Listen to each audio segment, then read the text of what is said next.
Setelah Nikita Mirzani, giliran dokter detektif alias Doktip dikabarkan akan ditetapkan sebagai tersangka kasus pemerasan terhadap pengusaha skincare. Namun, Doktip nampaknya tidak panik akan kabar tersebut. Baru-baru ini, ia justru mengatakan memiliki rahasia tentang Reza Gladys yang bisa menggemparkan publik. Namun, Doktip meminta publik untuk menunggu rahasia soal Reza Gladys itu terbongkar. Sebelum itu, Doktip pun meminta Reza Gladys menjelaskan dulu kalau dirinya juga pelaku pemerasan seperti Nikita Mirzani. Doktip bingung suami Reza Gladys yang lebih dulu menghampirinya dan menawarkan sejumlah uang, tapi justru dirinya yang dituding melakukan pemerasan. Doktip lantas meminta publik untuk menerka-nerka alasan Reza Gladys ngotot ingin memberinya uang sebesar 20 miliar rupiah dalam 2 hari. Doktip menduga ada kejahatan dan kebohongan yang sedang ditutupi Reza Gladys dan suaminya sehingga rela memberinya uang puluhan miliar. Namun, Doktip mengaku tidak pernah menerima uang puluhan miliar dari Reza Gladys. Karena itulah, Doktip mengatakan sikap Reza Gladys langsung berubah tantrum setelah gagal menyuapnya. Sayangnya, pernyataan Doktip soal Reza Gladys ini justru menuai komentar pro kontra di antara netizen yang budiman. Ada yang heran dengan Reza Gladys bisa menyuap orang puluhan miliar. Ada pula yang mengomentari sikap Doktip yang berusaha membela diri setelah diduga memeras orang. Sebelumnya, kabar Doktip akan ditetapkan sebagai tersangka menyusul Nikita Mirzani ini diungkapkan oleh pengacara Reza Gladys, Julianus Sembiring. Julianus menyatakan bahwa Doktip telah 2 kali menerima panggilan terkait laporan dari seorang dokter selain Reza Gladys. Tuduhan yang diarahkan kepada Doktip serupa dengan yang dialami oleh Nikita Mirzani, yaitu pemerasan. Pihak Reza Gladys sendiri meyakini bahwa Doktip akan segera menyusul Nikita Mirzani untuk menjalani hukuman di penjara. Keyakinan tersebut didasarkan pada kekuatan barang bukti yang telah diserahkan oleh pelapor, serta pasal yang dituduhkan yang dinilai sama kuatnya dengan kasus Nikita Mirzani.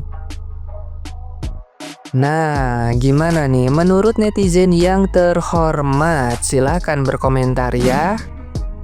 Doktip atau dokter detektif jadi tersangka. Doktip resmi dijadikan tersangka atas kasus pelanggaran UU ITE. Doktip dijerat dengan pasal 27A UU ITE. Isi pasal 27A, perbuatan yang merendahkan atau merusak nama baik atau harga diri orang lain sehingga merugikan orang tersebut, termasuk menista dan atau memfitnah. Selain dilaporkan karena mencemarkan nama baik, Doktip juga dilaporkan karena adanya dugaan pemerasan. Dari pernyataan Doktip tidak takut maupun malu meskipun dijadikan tersangka. Aku seperti biasa, netral. Kalau kasusnya masih kayak gini, aku tidak mau memihak. Tapi kalau kalian mau memihak sama yang mana? Senang deh gua sekarang lihat cewek-cewek, lihat perempuan-perempuan, lihat orang Indonesia, masyarakat, netizen semuanya pada pintar kalian semuanya. Berkat Doktip kita semuanya jadi terhindar dari produk-produk yang tidak bermutu alias isinya air yang harga kulaannya cuma 8.000. Ya kan? Cancel culture perlu diterapkan untuk para owner-owner skincare nakal yang hobinya flexing, yang jualannya nggak amanah. Ya kan? Udah pinter kalian masyarakat Indonesia. I love you ya. Demi kesehatan kulit muka kita semuanya, muka kita. Emang gua perempuan, emberan sayang coy. Pokoknya tetap semangat buat pejuang-pejuang. Bobby si paling UMKM best udah membongkar semuanya. Doktip juara. NM semangat, selalu ada jalan keluar di balik semua musibah. Semangat buat kita semuanya. Honor. Bye. Menurut informasi, dokter detektif itu menjadi tersangka. Iya, tapi di lain sisi, owner overclaim itu dia bilang minta maaf atas overclaim produknya terhadap dokter detektif. Berarti dia ngakuin dong kesalahannya. Tapi yang jadi permasalahannya adalah dia ini diperiksa mulu tapi nggak ada ketetapannya mau jadi tersangka apa-apa gitu, ya kan? Tetapi dokter detektif malah jadi tersangka. Menurut informasi, menurut kalian gimana sih? Nggak ngikutin berita ini, tapi ini FYP banget. Nggak diikutin, ya yang dibahas itu aja gitu di media sosialnya. Menurut kalian gimana nih? Menurut saya sih, kalau emang udah ngaku kesalahannya diproses lah, ya kan? Diproses, ditetapkan, apa dia gimana, ya kan? Ini diperiksa lagi, tapi nggak jelas ini kapan apa dia mau jadi tersangka kayak mau apa gitu. Sedangkan kayak Nikita Mirzani aja udah jadi tersangka, udah ditahan gitu. Yang ini kemarin yang berantem sama dokter detektif itu rame-rame, ya kan? Tapi malah dokter detektif menjadi tersangka saat ini. Udah pusing banget ya. Ya nggak ngikutin ini berita, ya tapi kan kalau diikutin juga puyeng, ya kan? Menurut kalian gimana? Kalian di pihak kemana? Ya kan? Ya kan dokter detektif menjadi tersangka menurut informasi. Tapi yang overclaim itu minta maaf sama dokter detektif. Lalu gimana sih beritanya ini? Apa jadinya jika kalian merasa nggak bersalah tapi kalian ditersangkakan? Apa jadinya kalau perbuatan yang kalian lakukan menurut kalian bukanlah perbuatan pidana, justru menyuarakan kebenaran? Pasal 27 Undang-Undang ITE sudah banyak memakan korban dan bermasalah di negeri ini, yang kita sebut dengan kriminalisasi. Kriminalisasi melalui Undang-Undang ITE itu sudah nyata, track recordnya banyak dan jelas, makanya Undang-Undang ITE ini mengalami revisi. Bahkan sampai ada surat keputusan bersama 3 lembaga yaitu Kominfo, Kepolisian, dan juga Kejaksaan Agung untuk mengatur bagaimana penerapan dari pasal 27 Undang-Undang ITE ini. Dalam surat keputusan bersama tersebut ada pedoman implementasi, di mana bukan delik yang berkaitan dengan penghinaan jika delik tersebut merupakan penilaian, pendapat, hasil evaluasi, atau sebuah kenyataan. Sebagai tambahan informasi, pasal 27 ayat 3 ini adalah di Undang-Undang ITE yang lama. Di revisi terbarunya, delik ini dimuat dalam pasal 27A yang saat ini menjerat doktif. Pasal 27A ini juga disebutkan pada pasal 45 ayat. Teman-teman bisa baca sendiri, bisa di pause. Dan pada undang-undang yang sama, Undang-Undang ITE pasal 45 ayat 7 sudah mengecualikan kalau perbuatan itu bukan tindak pidana kalau dilakukan untuk kepentingan umum, dilakukan karena terpaksa membela diri. Harusnya dari sini kita sudah bisa menilai ya, apa yang dilakukan oleh doktif itu termasuk yang dikecualikan A atau B atau bahkan kedua-duanya. Terserah video ini mau dimaknai sebagai bentuk penggiringan opini atau sebagainya. Intinya setiap yang gue omongin, gue ngasih data dan fakta, gue kasih referensi. Selebihnya saya kembalikan kepada kawan-kawan semua yang memiliki pikiran dan penilaian tersendiri. Jadi poinnya di sini yang kebal hukum itu siapa? Siapa? Si SS atau siapa? Si ular atau siapa? Gitu.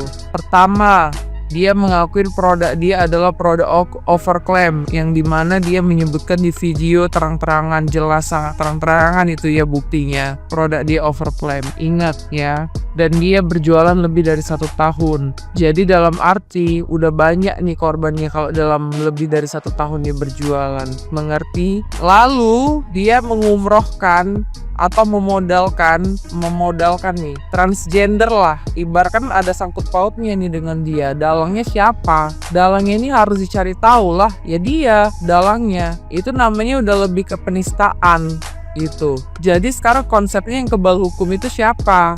Gak usah bilang-bilang inilah ini ono. Sadarkan diri. Sekarang bilang pula kalau itu adalah pendesakan dari mana? Kalau misalnya merasa produk itu nggak ada masalah apa-apa dan tidak ada terjadi apa-apa, ngapain harus minta maaf gitu loh? Berarti kan ada masalah apa-apa dengan produkmu. Emang lu diancam? Diancam apa lu? Gitu. Emang ada pengancaman? Kan nggak ada gitu loh. Gue mah kalau diancam atau apa ya, misalnya nih diancam gue ini nih, kalau gue ngerasa produk gue nggak ada apa-apa, gue ngapain minta maaf ke publik gitu loh. Ada aja deh. Ini udah drama Afrika, Spanyol, bentar lagi drama, udah ngalangin drama Korea, ini drama apa lagi ya? Drama Zimbabwe. Udahlah, mendingan kita itu mengakui kita datang kepada kepolisian Indonesia Raya Merdeka ini gitu kan, mengakuin kesalahan gitu, daripada menggiring opini masyarakat yang enggak.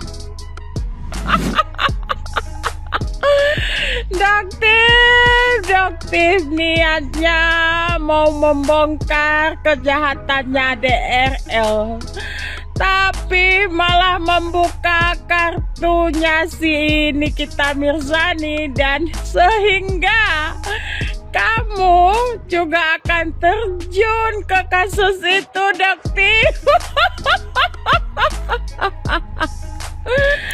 Dokter mengatakan kalau Nikita Mirzani menerima 2M dari DRL karena DRL tidak mau saham 20% yang digiring oleh Nicky Bull itu kepada Brande diacak-acak lah istilahnya.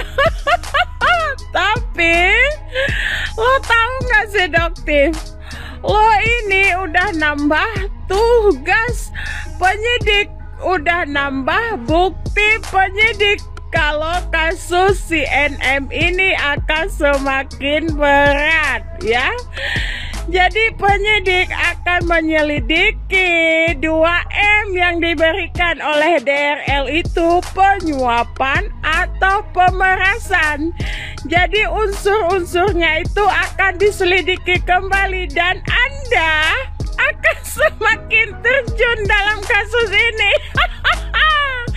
Apakah Anda juga terlibat?